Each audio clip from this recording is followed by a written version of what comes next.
You are now listening to The Birthday Cake Nobody Touched. I need you to understand something before I tell you what happened last night. In my family, birthdays were never just birthdays. They were performances. They were proof that we were fine.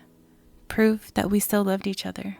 Proof that nobody was still angry about what happened last year or 10 years ago, or when we were children and just too small to name the things that broke us. My mother loved birthdays, or at least that's what she wanted people to believe. She loved ribbons, the candles, the folded napkins, the glass plates she only used when company was over. She loved the kind of cake that looked too pretty to cut, the kind of real flowers pressed into the frosting and gold dust along the edges. She loved standing in the kitchen with her lipstick on and her earrings swinging, telling everyone food is almost ready, even when the food had already been ready for an hour. She loved family pictures. She loved making us stand closer than we felt. She would wave her hand and say, "Act like we love each other." And we would, for the camera. That was my mother's gift. She could make a broken thing look whole from a distance. Her name was Lenora Vance, and on the night she turned 62, she invited all three of her children to dinner. Me, my older sister Brielle, and my younger brother Calder. She told us it was nothing big, just dinner, just family. Just one night where we could all sit at the table without old arguments crawling up from underneath our plates. That should have been my first warning. Because in my family, whenever someone said it's nothing big, it usually is the beginning of something that would split us wide open. I almost didn't go. I was sitting in my car outside of her townhouse at 6:45 p.m., staring through the windshield at the warm yellow lights spilling from her windows. The house looked beautiful. It always did.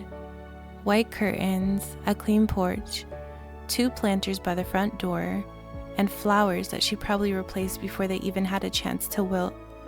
My mother always had treated beauty like a form of protection. If the house looked pretty enough, maybe nobody inside would ask why nobody inside knew how to speak gently. I sat there with both hands on the steering wheel, telling myself I could still leave. I could put the car in reverse. I could send a text. "Sorry, Mama, something came up." But that was the thing about mothers like mine.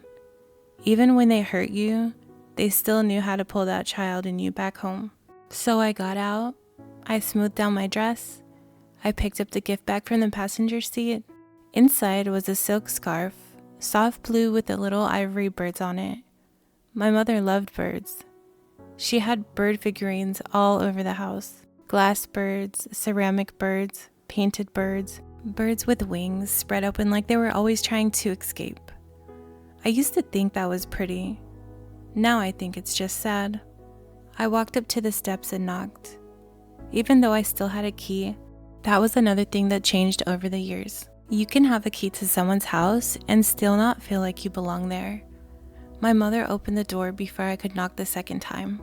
She was dressed in an emerald green dress, not dark green, not soft green, emerald, the kind of color that made her look expensive, even when she was barefoot in the kitchen. Her hair was pinned up, her lipstick was perfect, her smile was already tired. "Serene," she said. My name sounded different in her mouth. Not warm exactly, more like careful, like she was holding something behind her teeth. "Happy birthday, Mama." I leaned in to hug her. She smelled like vanilla perfume and rosemary. And for a second, I was 9 years old again, standing in the kitchen, watching her cook with one hand and wipe her tears with the other when she thought nobody was looking. She held me tight, too tight. Then she let go too fast. "Come in before the food gets cold." The house was full of smell: roasted chicken, garlic butter, brown sugar carrots, macaroni bubbling under a blanket of cheese, fresh rolls wrapped in linen cloth, and underneath all of it, something else. Tension. Tension has a smell too. If you grew up around it, you know it sits in the air before anyone says a word. Brielle was already there. Of course she was. My sister had never been late to anything in her life. She stood near the dining room window with a glass of red wine in her hand, wearing a cream pantsuit, and the expression of a woman who had already judged everybody in the room and already found them lacking. Brielle was the oldest, which meant she remembered the most. It also meant she forgave the least. She looked me up and down. "You came?" I smiled without showing my teeth. "You sound surprised." "I am." That was Brielle. No cushion, no wrapping paper, just the sharp thing handed directly to you. Before I could answer, my mother clapped her hands once. Not loud, just enough to interrupt. "Girls, not tonight." Brielle took a sip of her wine. I didn't say anything. "You never have to," I said quietly. Her eyes moved back to mine. There it was, the old family spark. Two sisters who had once slept in the same room, whispered secrets under the covers, shared lip gloss, shared clothes, shared fear. Now we could barely share air. Then the front door opened without a knock. Calder walked in wearing a black hoodie under a brown jacket, carrying no gift, no card, no apology. He looked like our father. That was the cruelest thing about him. Same deep-set eyes, same jaw, same way of entering a room like he didn't trust it. My mother froze half a second when she saw him. Then her face softened, the way it always did for Calder. "My baby," she said. He bent down and kissed her cheek. "Happy birthday, Mama." Brielle rolled her eyes so hard, I almost heard it. Calder noticed. He always noticed. But he didn't take the bait. Not yet. He looked at me and nodded. "Serene? Calder?" That was how we greeted each other now. Like distant co-workers. Not siblings who had once sat on the kitchen floor to eat cereal together out of mixing bowls because our mother was too tired to wash dishes. Not siblings who had heard our parents arguing through the vents. Not siblings who had made promises in the dark. When we were little, Calder used to crawl into my bed during thunderstorms. He would never admit that now. I would never bring it up. Some memories are too tender to survive being spoken out loud. My mother moved through the room with the little brittle cheer of a woman who was carrying too many plates and too much history. "Everybody sit. I made enough food for an army." "An army might show up," Brielle said. "You invited half the neighborhood." My mother's back stiffened. "Just us."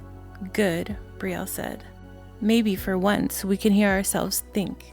Calder pulled out a chair. "That's funny coming from you." Brielle turned slowly. "What's that supposed to mean?" "It means you talk like you're the only one who suffered in this family." The room went still. And just like that, before anybody had even unfolded their napkin, we were standing at the edge of the cliff. My mother closed her eyes. "Please." One word. Small. Thin. But it landed. Because whatever else my mother was, she was still our mother. So we sat. The dining room table looked like something from a magazine. White tablecloth, gold-rimmed plates, candles in the center, folded napkins shaped like fans, and the cake. The cake sat on a glass stand near the end of the table. 3 layers, vanilla bean, buttercream frosting, fresh strawberries tucked into each layer. On top, in delicate gold letters, it said, "Happy birthday, Lenora." The cake was beautiful, almost too beautiful, and by the end of the night, not one of us would touch it. Dinner began with the usual lies. Work is fine, the kids are fine, the weather is strange, traffic was terrible. Everybody said the safe things first. That is how families like ours survive the first 20 minutes. You talk about nothing until the real thing gets tired of waiting and walks into the room by itself. Brielle talked about a client who kept rescheduling meetings. Calder said his job at the auto shop was busy. My mother asked how the apartment was. I told her it was good. Nobody asked if I was lonely. Nobody asked if Brielle's marriage was still hanging in by a thread. Nobody asked why Calder had a bruise near his knuckle. Nobody asked why Mama kept staring at the empty chair at the end of the table, our father's chair. Even though he had been dead for 11 years, his name was Dorian Vance, and in our family, his ghost had better attendance than he ever did. I caught my mother looking at the chair 3 times before the chicken was passed around. On the 4th time, Brielle noticed too. She set her fork down. Why is that chair still here? My mother blinked. What? That chair? Brielle pointed with her chin. Why didn't you move it? It's a dining room chair, Brielle. No, it's his chair. Calder exhaled through his nose. Here we go. Brielle's eyes snapped to him. What? We're all pretending not to see it? My mother reached for her water glass. Her hand shook slightly. I saw it. I don't know if anyone else did. It's my birthday, she said. Brielle laughed once. It was not a kind laugh. That has not stopped this family before, Brielle said. She looked at me like I had betrayed her just by saying her name. Don't start managing me, Serene. You always do that. I'm not managing you. Yes, you are. You sit there with that little soft voice and act like peace is the same thing as honesty. That hit me harder than I wanted it to. Because some accusations hurt because they are lies. And some hurt because they are almost true. Calder leaned back. Peace sounds nice to me, Brielle pointed at him. Of course it does. You got protected from everything. His face changed. Not a lot. Just enough. His eyes went flat. Say that again? My mother stood up too quickly. Who wants more carrots? Nobody answered. She stood there with the serving spoon in her hand, looking suddenly older than 62. And for one strange second, I saw all of us from above. A mother standing, 3 grown children sitting, a cake waiting, a dead man's chair at the end of the table, and a whole lifetime of things that we had swallowed because nobody taught us how to spit them out without bleeding. Then my mother put the serving spoon down. Not gently, not loudly, but with a finality that made us all look at her. She placed both hands on the back of her chair. Her eyes moved from Brielle to Calder to me. And then she said the sentence that ended the family we thought we knew. Before anybody sings me happy birthday, there's something that I need to tell my children. Nobody moves. Even the candles seemed to hold still. Brielle's eyes narrowed. What did you do? My mother flinched. Not because the question was cruel, because it was accurate. She sat down slowly. Then she looked at the empty chair, our father's chair. I have let you believe something for a long time, she said. And I told myself I was protecting you. I think I was protecting myself. Calder's jaw tightened. Ma, what are you talking about? My mother's lips parted. No sound came out. For the first time in my life, I watched Lenora Vance search for the courage to come up short. That scared me more than anything she could have said, because my mother was so many things. Difficult, proud, critical, beautiful, controlling, but afraid? Not out loud. Never out loud. Brielle pushed her chair back. If this is about Dad, just say it.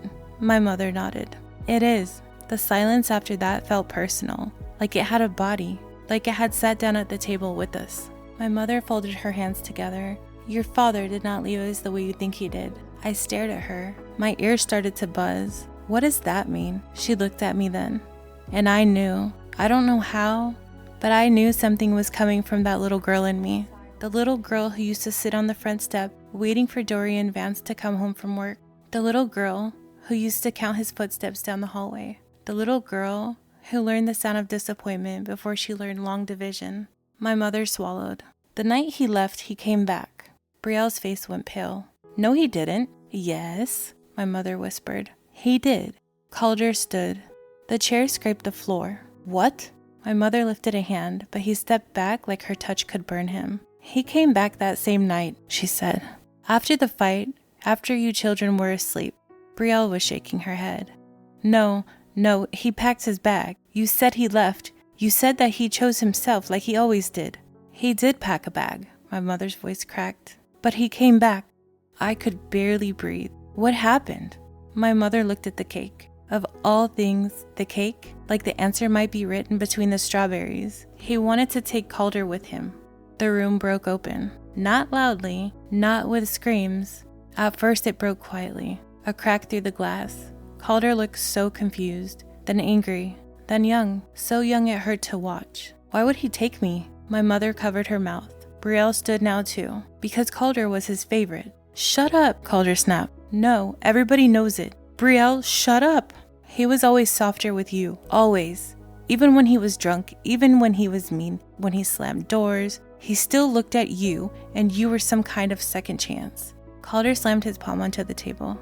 Do not put that on me. The plates jumped. My mother cried out, not because she was afraid of Calder, because for 1 second he sounded like our father, and all of us heard it. Calder heard it too. His face folded, just for a moment. Then he stepped away from the table. I'm sorry, he muttered. Brielle's eyes were wet, but her voice stayed sharp. So what? Dad came back to take Calder and you stopped him? My mother nodded. I told him he couldn't have him. Good, I said automatically. My mother looked at me. Her expression made my stomach twist. No, Serene, you don't understand. There are moments in life where your body knows the truth before your mind lets it in. This was one of them. My mother's hands trembled in her lap. Your father said if I didn't let him take Calder, he would tell all of you the truth. Brielle whispered, What truth? My mother closed her eyes, and then she opened them. I saw a woman who I had never met. Not Mama, not Lenora with the perfect lipstick, not the woman who ironed school uniforms and corrected our grammar and made sweet potato pie from starch. Just a woman, a human. Terrified, ashamed, I was the reason he left. No one spoke. Then Brielle said, No. My mother nodded, tears sliding down her face now. Yes. No, Brielle repeated louder. He was cruel. He was selfish. He cheated. He drank. He disappeared. Don't you dare sit here and rewrite him into the victim. I'm not. Yes, you are. I'm not saying he was innocent. Then what are you saying? My mother took a breath so deep it looked painful. I'm saying I lied about the last thing that happened between us. My hand got cold around my fork. I set it down before I dropped it. What did you lie about? My mother looked at me again, and I hated that she did. Because Brielle was the loud one. Calder was the angry one, but I was the listener. I had always been the place where people put things that they didn't know how to carry. I told you your father emptied the savings account, she said. Brielle froze. Calder looked up. I remembered that. Of course I remembered that. I was 13. Brielle was 16. Calder was 8. Our mother had sat us down at the kitchen table the morning after he left, wearing sunglasses inside the house. She said our father was gone. She said that he had taken all the money. She said that things would be hard for a while, but we had each other. I remembered Brielle going silent. I remember Calder asking if Dad took his baseball glove too. I remembered me looking at the refrigerator because there was a spelling test with a gold star stuck to it, and suddenly it seemed stupid that the world could end while the gold star stayed on the fridge. He didn't empty the account. The room tilted.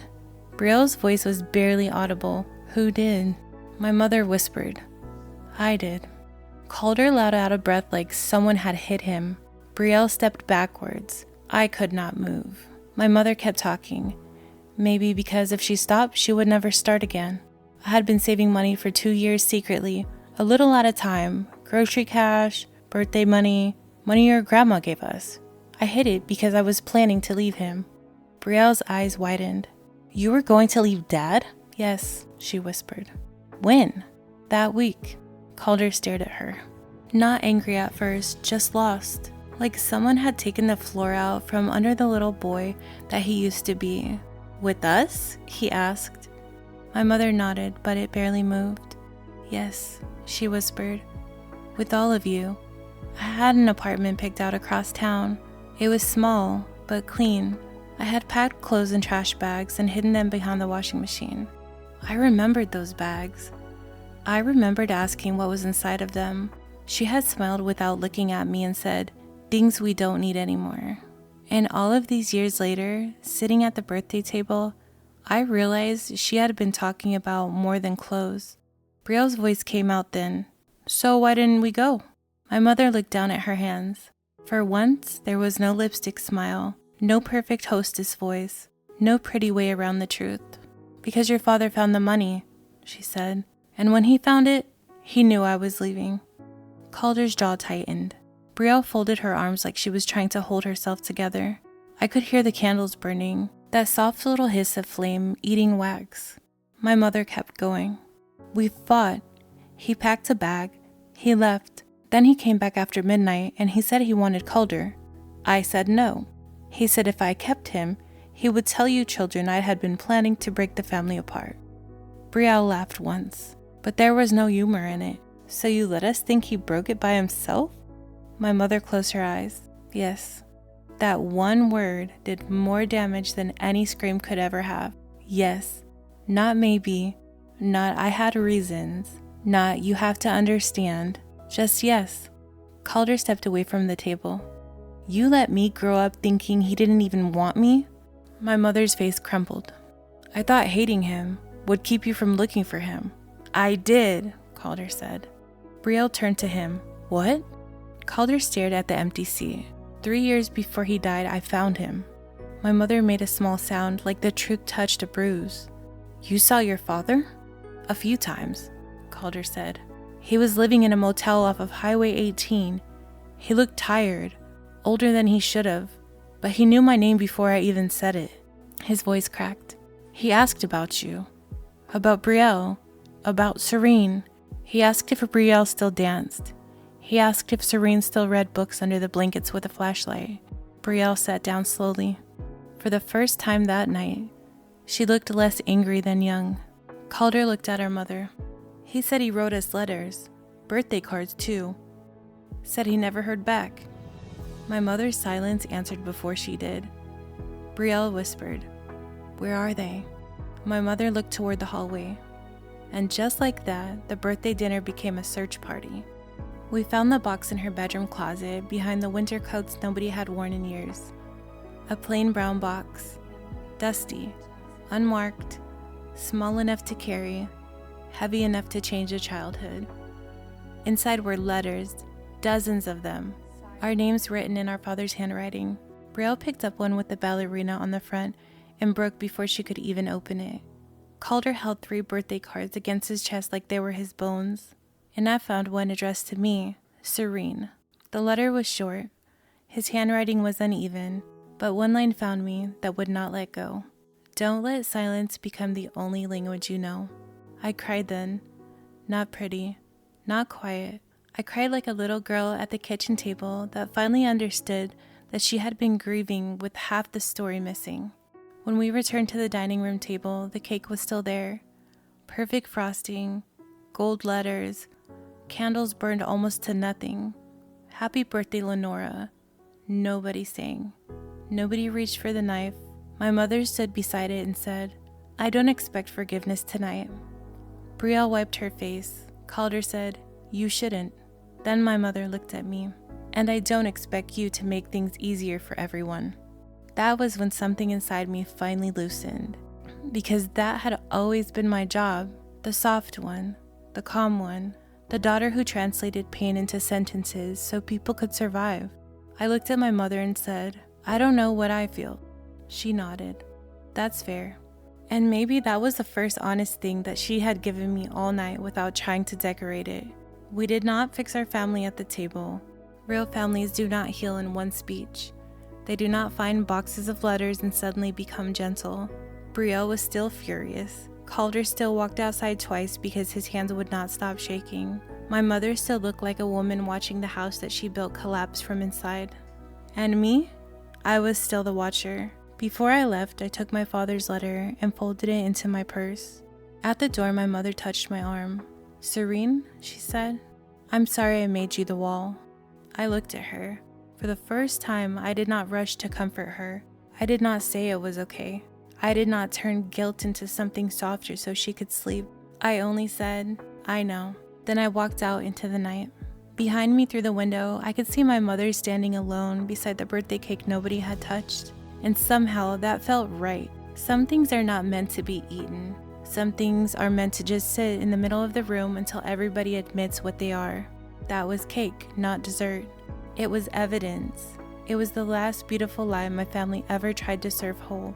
Weeks passed. Brielle started taking dance classes again. She texted us a picture of her new ballet shoes and wrote, Don't make this a thing. Calder replied, Too late. It's a thing. I laughed so hard I cried. Calder converted one of Dad's old letters into a framed picture. Not because Dad was suddenly my hero. Not because Dad was suddenly a hero. He wasn't. But because love can be real and still not be safe. Because people can fail you and still leave behind proof that you mattered. My mother started therapy. Brielle said that she nearly dropped her phone when she heard. And me? I started speaking, slowly at first, clumsy, sometimes too late, sometimes with my voice shaking. But I stopped calling silence peace. Months later, my mom brought me a small grocery shortcake for my birthday. No gold letters, no perfect frosting, no camera, just a chocolate cake in a plastic container and a mother standing at my door. She was scared I might not let her in. I did. We ate it on paper plates. She did not ask me to smile, and maybe that's why I finally could. The truth did not give us our childhood back. It did not bring Dorian Vance home. It did not make Lenora innocent. It did not give Brielle all the years that she lost dancing. It did not give Calder the father he deserved. And it did not give me back every word I swallowed trying to keep the room from breaking. But it gave us something. At the beginning, that did not require a lie. And sometimes that is the first miracle. Not the family becoming perfect. Not the pain disappearing. Not the cake finally being cut. Just 4 people learning, very slowly, that love without truth is only decoration. And we had been decorated long enough. So no, we never ate the birthday cake. Nobody touched it. But that night, for the first time in my life, the truth did. Thank you for listening. This is the end of the birthday cake nobody touched.